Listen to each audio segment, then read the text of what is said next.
What is up, everybody? Welcome back to Unplugged and Uncut, the new source for sports news and entertainment. You're live with your boy Unique, and today we're going to get into the Summer League Spurs, our top standout performers, and how we felt about the first game of the season. That is right, we get to look at the new look rookies, see how they performed with a couple of our second-year players, and of course some of the legendary Austin Spurs made the trip as well. We got a lot to get into. Before I get started, if you haven't taken the time to hit the subscribe button, make sure you do. I am giving away a PlayStation 5 disc edition with the game of your choice. All you got to do to be entered to win is be an active subscriber and leave comments in the comment section. That is all. But without further ado, we got a lot to get into, so let's get into our top 5 performers for the San Antonio Spurs versus the Cleveland Cavaliers Summer League squad. So we do got an honorable mention before we get to the exact top 5, and that is DJ Stewart. I thought DJ Stewart played an excellent game. In his 22 minutes of action, he actually had a team high of a plus 21. That means the team was 21 points better than the Cavs when he was on the court in his 22 minutes of action. That is not bad. He finished the game with 7 points, 4 rebounds, and 6 assists. Excellent game. DJ Stewart gets our honorable mention. Coming in at the 5th spot, a little bit surprising to me, and I kind of had high expectations. In fact, I'm going to be grading this player against his contemporaries. Guys, if you know me and you know the show, there are 2 players I feel like the Spurs in the NBA might have missed on, and that is Jaden Hardy. If you didn't get to watch the Dallas Mavericks, this kid just put up 28 points, 4 rebounds, 3 assists, 1 steal. His energy, his effort are through the roof. So Jaden Hardy is a player I just felt like was a can't-miss prospect. He had already shown that he could play against NBA-level competition in the G League Ignite, and he has a true scoring mentality. I was a can't-miss player that a lot of teams missed. Now, I do a lot of draft research, so maybe that's why they missed it, and I did a little bit more research than some people have. But the other player I felt was a can't-miss prospect, Nicola Jovik. And if you didn't get a chance to see the Miami Heat play, Nicola Jovik was no slouch. He's almost 7 foot, able to play at the small forward position. That's how smooth this kid is. Excellent looking jump shot. So I'm going to be grading our 5th player against these players going forward, because there was an opportunity to draft these guys, and those 2 guys I think have a chance to be special. They have a chance to be special, like Banchero, Ivy, Chet Holmgren, Jabari Smith, Benedict Mathurin. Those 2 guys, Nicola Jovik, Jaden Hardy, got a chance to be special with that group. And that number 5th spot goes to Malachi Brannan. Now, I like Malachi Brannan's game overall. However, I did feel like he lacked a little bit of energy and effort at times. He wasn't very aggressive in this game. So though I like him as a player, in this particular game, he comes in at the 5th spot. He finished with 15 points, 3 rebounds on 6 of 15 shooting, and he had the worst plus minus on the squad at a negative 25. Ouch. But he still played overall not too bad. He played well enough to get into the top 5 spots, and I thought he played better towards the second half than he did in the first half. So Malachi Brannan will be watching out for you, see how you progress. Good performance in your first game. Not great, not excellent.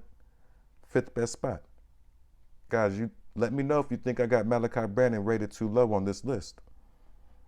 Number 4, I got Dominique Barlow. Man, Dominique Barlow was a breath of fresh air in the starting unit. He had the highest plus minus rating at a negative 3.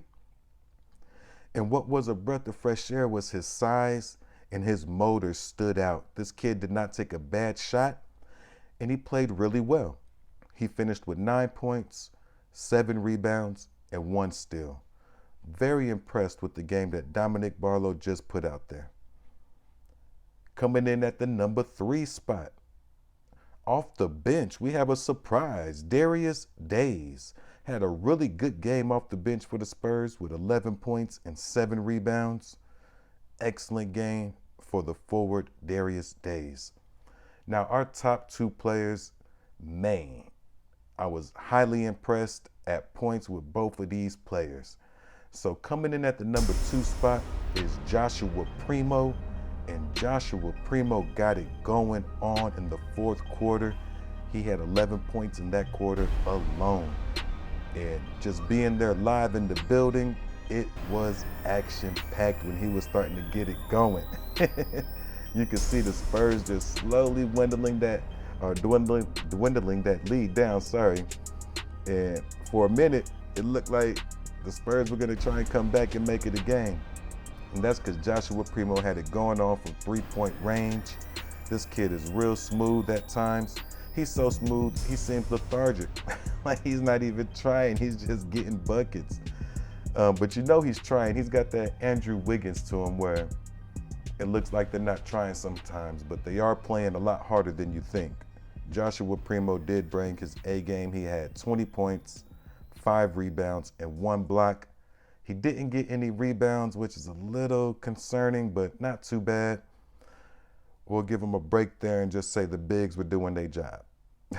But Josh Primo had a really good game in his first 2022 Summer League game. So he gets our number 2 spot. Coming in at number 1, whoa, the rookie, Blake Wesley. I thought Blake Wesley's energy, his motor was on display from the tip. This kid, like I said before, is just competitive. At times, he seemed like he was the best player on the court. He's got that never scared mentality and can just get to the basket at will with that killer crossover. I mean, he was just breaking people up and getting buckets. He had 20 points, 2 rebounds, 5 assists, 1 steal. Showed the ability to make plays. Josh Primo, Blake Wesley both led the team in assists with 5 each, and they both had 20 points each. Very impressive days. I gave the nod to Blake Wesley just because of his energy and his motor. It passes the eye test. Like Joshua Primo, you have to look hard to see that. Well, you don't have to look hard, but you got to look with a different eye. Once again, he reminds me of that Andrew Wiggins, real smooth, just smooth operator, but he is putting out there and competing. Just doesn't look as aggressive or dominant as Blake Wesley with his super high energy and motor. Blake Wesley was all over the place. And to me, he just seemed like he was the best player on the court, which kind of shocked me. I thought Malachi Brannan would step up and be the second best player next to Joshua Primo, especially with Jeremy Sochan sitting out. I kind of expected Malachi Brannan to fulfill that first or second best player spot next to Joshua Primo. So it was kind of nice to see Blake Wesley step in with his high energy, his high motor, and really dominate the game for me, especially as a person who likes to judge and grade players that are coming into the NBA through the draft. So I thought Blake Wesley was the bright light in today's game. I can't wait to see how everybody feels from the Spurs fan base. Do you guys agree that Blake Wesley earned that number 1 spot and was the best player on the court for the Spurs? Or do y'all think the smooth operating Josh Primo 11-point 4th quarter showed that he was the best player tonight? I go with either one that you guys say. I just happen to think Blake Wesley tonight. But if you say Joshua Primo, I'm not going to argue with you. He's right there for me. Both of these players were like 1A, 1B, or 1A, 1A. If there could be a 1A and a 1A. I don't know if you could do that. We just did. But yeah, both of those players really shined. DJ Stewart shined. I thought Dominique Barlow, his height, was really on display. His size, something the Spurs could really use, was out there. And then once again, guys, I think Nicola Jovik and Jaden Hardy, Blake Wesley. These guys would be draft steals. All three of these guys, I had them graded really high coming out the NBA draft, and as sleepers for people or for players that could compete for top of this draft honors. When you start looking through the end of the draft, then who's really better than people are grading them out to be? Blake Wesley, Nicola Jovik, and Jaden Hardy really stood out to me. So I'm glad the Spurs got one of them, Blake Wesley, but they had a chance to get at least two of the three. So that's why we got Malachi Brannan on display and on a magnifying glass, because you're going to have to compete with your contemporaries.